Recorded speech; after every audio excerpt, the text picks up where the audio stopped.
When it arrives, the Galaxy S23 will have some big shoes to fill, but we are confident that Samsung can pull it off with its new flagship phones. Among this year's releases, the Galaxy S22 and Galaxy S22 Plus felt a lot more iterative than innovative, but the Galaxy S22 Ultra had no such problem, bringing the Galaxy Note back to life. Rumors about the Samsung Galaxy S23 are just starting to pick up, but we wanted to share what's out there. So here's what we have heard about the Galaxy S23 so far. The Samsung Galaxy S23 has been tipped to ditch Samsung's Exynos chip in favor of Qualcomm Snapdragon 8 Gen 2. A leak says that the S23 and S23 Plus will both get an upgraded 12-megapixel front camera for better selfies.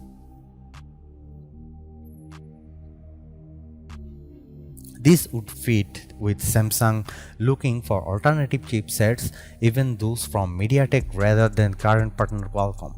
Obviously, none of these are 100% confirmation, but Samsung might still be interested in improving its Exynos brand. We'd welcome this, considering that the Exynos 2200 failed to meet our expectations, lagging behind the Snapdragon 8 Gen 1 in our Galaxy S22 Plus benchmark tests.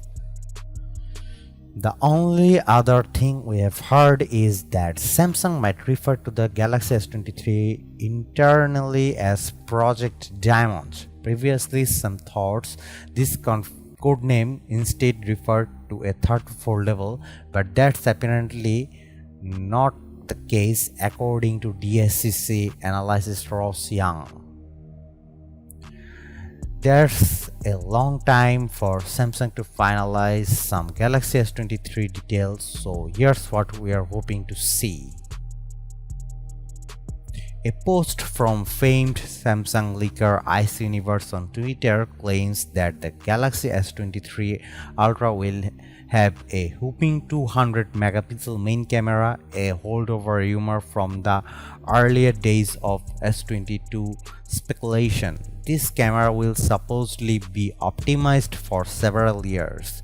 We are not sure if that means Samsung plans to continually improve the camera over the years with software updates, or if the Korean phone maker will improve the 200 megapixel sensor following the S23 Ultra's launch. There's a long time for Samsung to finalize some Galaxy S23 details, so here's what we are hoping to see. Better battery life. The battery life on all three Galaxy S22 models is in a word disappointing. Even the Galaxy S22 Ultra with its 5000 mAh power pack couldn't last as long as phones like the OnePlus 10 Pro or iPhone 13 Pro Max. The mid-range Galaxy A53 doesn't have stellar battery life either. Samsung needs to up its game with battery life, shrinking the power packs from the Galaxy S21 to the Galaxy S22, and Galaxy S22 was not a wise decision and obviously hurt both phones in testing.